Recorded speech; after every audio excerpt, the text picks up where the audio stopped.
autour du roman et des guerres de Vendée, enregistrées de manière exceptionnelle ici au Salon du Livre des Journées du Patrimoine au Château de la Durbelière. Nous sommes à Saint-Aubin de Bobigné pour enregistrer cette émission. Alors nos premiers invités sont partis, j'en invite de nouveau Armand Bérard dont on vient de parler. Bonjour. Bonjour. Merci de nous rejoindre. Alors, parlez bien près de votre micro. Vous êtes l'auteur du roman de la Durbelière, donc ça s'imposait de vous avoir.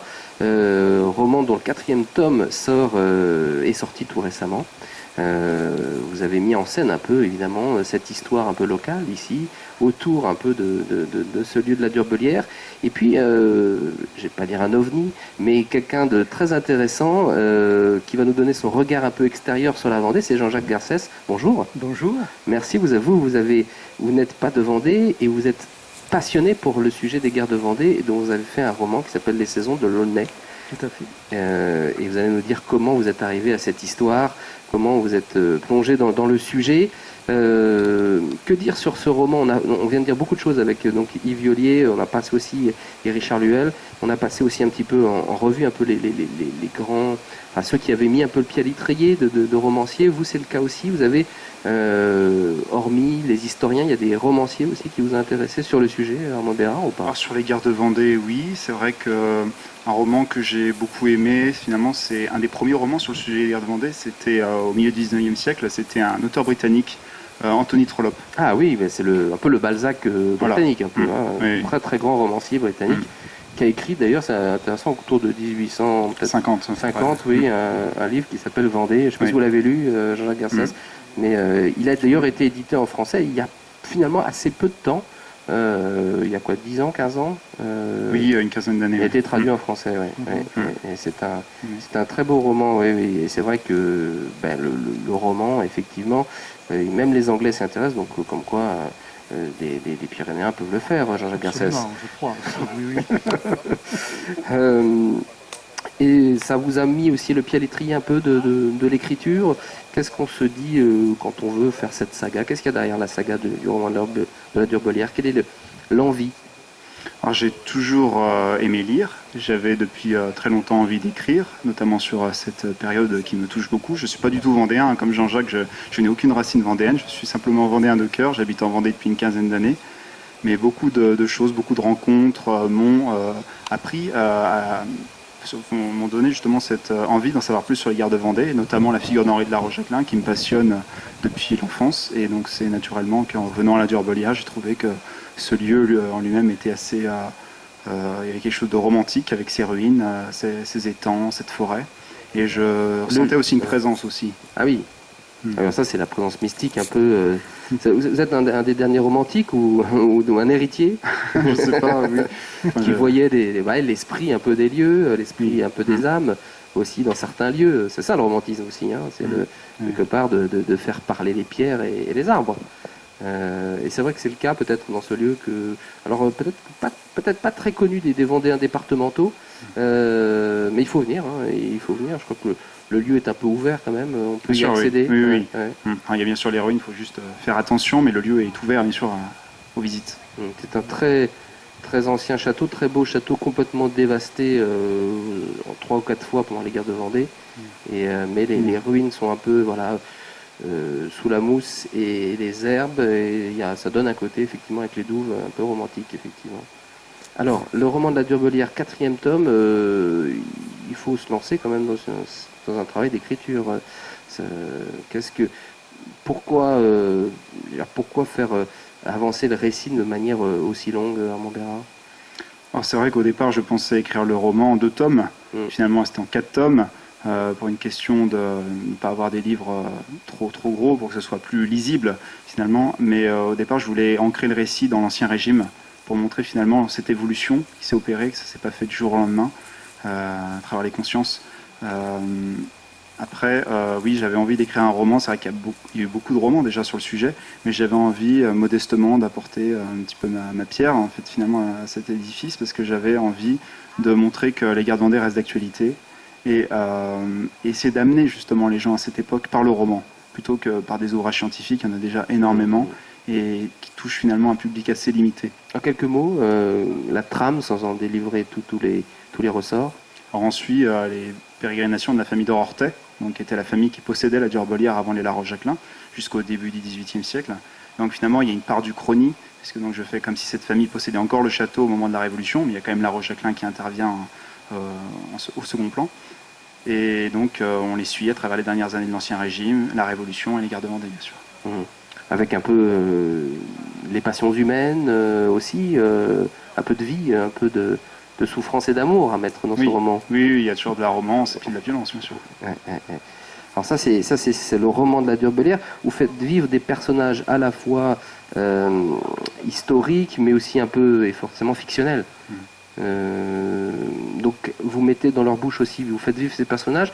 Est-ce que vous mettez aussi un peu votre propre interprétation des guerres de Vendée, vous mettez des choses dedans ou pas? Je pense qu'un auteur, forcément, met toujours un petit peu une part de lui-même dans les personnages. Mais je pense que dans la saga, on a des personnages très variés, qui ont des passions, mais qui ont aussi des idées différentes. On a des gens qui embrassent la Révolution. Oui, alors il y a ce patriote là, Bassompierre, voilà. oui, qui effectivement, c'est normal de mettre en scène les Bleus, en fait, puisqu'ils sont aussi issus du terroir et aussi embrassent d'autres idéaux, les idéaux de la Révolution. Alors je vois Jean-Jacques Garcès qui trépigne, et il peut nous dire aussi un petit mot sur ce qu'il a amené à écrire sur le sujet dans les saisons de l'Aulnay. Oui, j'écoute passionnément, disons, Armand, parce que de tout ce qu'il a dit là, en fait, je le ressens parfaitement. On est auteur, mais en même temps, on y met tellement de soi, même à travers l'histoire qu'on écrit.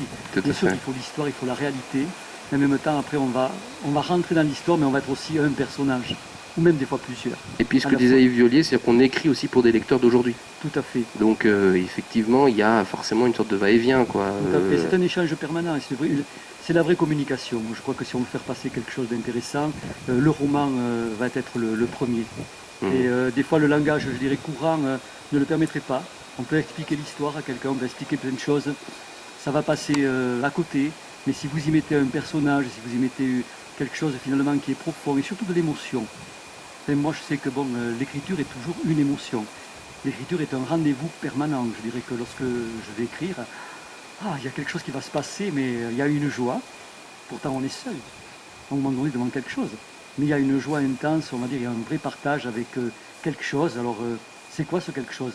C'est un peu surnaturel, quelque part, moi, je trouve. Voilà, c'est ça qui est intéressant. Cette joie, vous la partagez? Vous ressentez quoi quand vous écrivez un roman?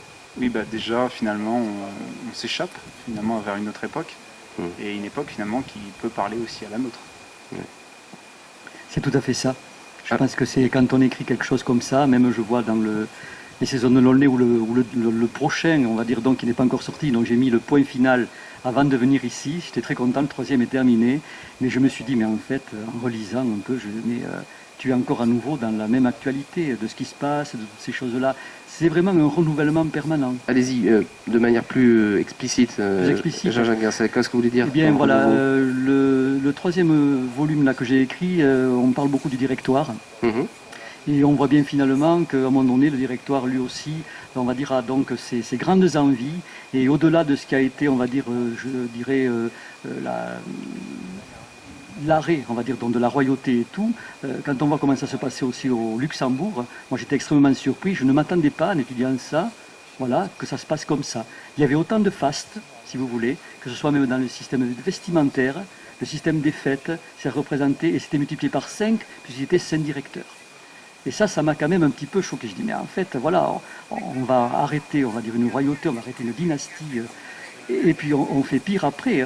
Oh là là, j'ai dit, bon, ça, non, ça, on ne peut pas le laisser à côté, quoi, je dis. Et c'est vrai que le roman, après, permet, je dirais, de pouvoir montrer aux gens, bien voilà, attention, ça aussi, c'était vrai, ça aussi, ça s'est passé. Et ça nous renvoie aussi peut-être à nos actualités aussi. Absolument, c'est tout à fait ça. On voit bien des choses sur l'inflation, la déflation, comment on achète à un moment donné, on va dire, des terres, comment on va dire des fortunes sortent comme ça, quelque part, parmi, on va dire donc, une certaine forme de bourgeoisie. Et tiens donc, d'où ça vient tout ça? Et après, bon, on comprend beaucoup de choses, on comprend le pourquoi de la Révolution française après. Voilà. Alors, un petit mot sur les saisons de l'Aulnay, Jean-Jacques Garcès. Quel est le ressort et là, donc l'histoire? Alors le ressort, bon, le premier roman que j'ai écrit, qui s'appelle L'amour des étoiles, était un roman de fiction. Alors, pourquoi fiction? Je vais vous dire pourquoi. Parce que, bon, bien voilà, oui, j'avais vraiment envie d'écrire, mais au départ, je m'intéressais beaucoup plus à Saint-Exupéry, au Petit Prince, des choses comme ça. Et ce que j'ai voulu faire à un moment donné, tout en écrivant, c'était dire, voyons, la fiction, il faut transformer. Des choses qui sont bizarres là-dedans. Et bien, je suis parti, si vous voulez, sur le système de la réincarnation, avec Saint-Exupéry, le Petit Prince qui se rencontrent, mais en même temps, qui vont dévoiler peut-être une identité. Et je suis reparti dans le temps, Révolution française, voilà, donc en Touraine, dans ce qu'on appellera le château de Crémille, où ils auraient pu être deux frères. Ça a été le fil conducteur. Et à partir de là, j'ai donc continué à expliquer une histoire de famille, décimée bien sûr, révolution, on va parler de guillotine, on va parler de bataille, tout cela. Et donc là au milieu, si vous voulez, il y avait quand même donc ces deux frères-là, qui étaient très liés, on va dire, à tous les gens, paysans, toute la jeunesse qui était autour. Mais ce premier livre, donc évidemment, beaucoup, on va dire, de morts, de disparus, reste une petite fille qui n'a pas été, on va dire, donc, je dirais, meurtrie, dont les paysans, on va dire, donc, autour l'ont accueillie et remettent, si vous voulez, après, on va dire, en place un petit peu, je dirais, le domaine qui aurait pu être pris, effectivement, par les révolutionnaires. Mais la jeunesse de Touraine, à un moment donné, bon, évidemment, quand il y a la conscription, quand il y a plein de choses, ne sont pas du tout d'accord, et donc vont se rallier aux Vendéens, et ce qui me permet de faire une grande trait d'union après avec toute l'histoire, si vous voulez, de la Vendée, où là je vais pouvoir raconter, je dirais, toutes les batailles qui m'ont vraiment interpellé, et en y mettant évidemment tous les grands personnages, dont Henri de la Roche-Châtelain, bien sûr. Je parle beaucoup de Jacques Catelino, bien sûr, aussi au départ, voilà, parce que bon, c'est lui qui il y a un démarrage avec tout ça, et en visitant évidemment après la Vendée, Saint-Florent-le-Viel et tout cela, eh bien. Qu'est-ce que ça vous évoque alors? Vous avez découvert ce terroir, cette histoire. Vous, le Pyrénéen, qu'est-ce que ça vous a voilà, qu'est-ce que ça vous évoque, comment ça vous parle, Oui. Qu'est-ce que ça travaille chez vous? Mais écoutez, au départ, je me suis dit, mais tu n'es pas vendéen, au moins. J'ai dit ça. Bah justement, parce vous avez que d'être comme ça, d'avoir, on va dire une passion quand même, et parce que il faut dire le mot, et dès qu'on s'intéresse à un sujet comme cela, qui est quand même, je dirais, profond, très profond, eh bien, il y a quelque chose qui vient, mais qui ne sont pas mes racines. Je suis plutôt bigourdan, en fait. Mais j'ai trouvé quand même que, bon, eh bien, il y avait une grande liaison, je dirais, peut-être avec ce que j'aime, peut-être avec ce que j'ai envie aussi. Je pense que c'est ça, envie de dire aussi. Et puis, bon, ce que j'ai trouvé de bien, c'est par rapport à tout ça, ce sont les valeurs, je dirais, la justice, tout ce qui finalement des fois nous échappe, voilà, et je dirais que ce peuple recherchait malgré tout, et la liberté. Alors ces idéaux, ils sont aussi présents chez vous, j'imagine, Armand Bérard, dans le roman de la Durbelière, ces idéaux de liberté, la morale du récit, il y a toujours un peu de morale, quelque part. Voilà, c'est aussi des choses qu'on met dedans, des ingrédients qu'on met dedans. Oui, parce que chaque personnage a finalement son idéal. J'ai essayé aussi de comprendre, de ne pas être manichéen en disant les gentils vendéens, les méchants républicains.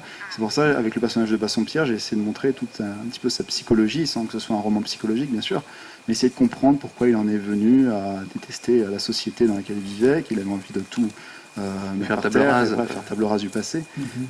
J'ai essayé de comprendre finalement ce cheminement de pensée et essayer de le rendre humain finalement, et je pense qu'à travers ce roman, il est montré comme un personnage tout à fait normal, mais à cause des circonstances, il est mené, comme tant d'autres, à faire peut-être des atrocités.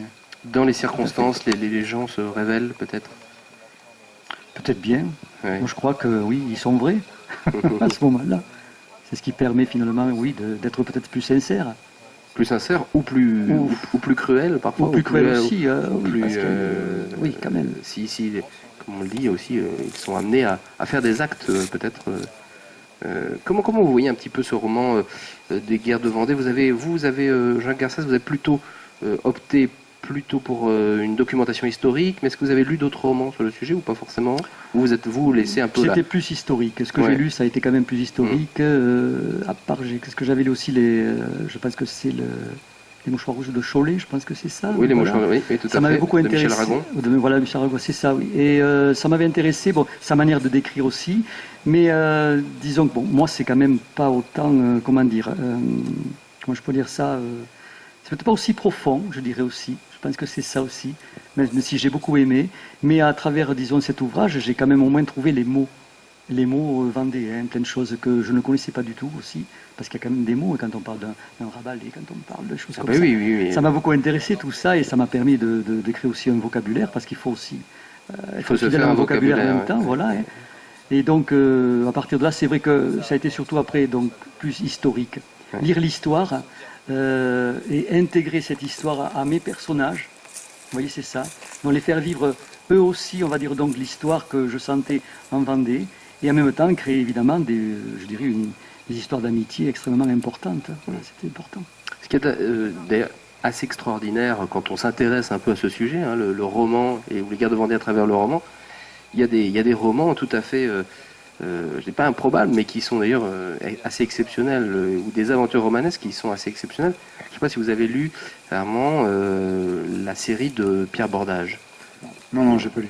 Non, moi non plus. C'est à conseiller parce que, alors, il faut être un petit peu amateur, un peu de fantastique, puisque c'est quand même de l'héroïque fantasy aussi en partie, mais avec un gros socle historique de romans populaires qui se passe donc en Vendée. Hein, c'est l'Enjeu mineur.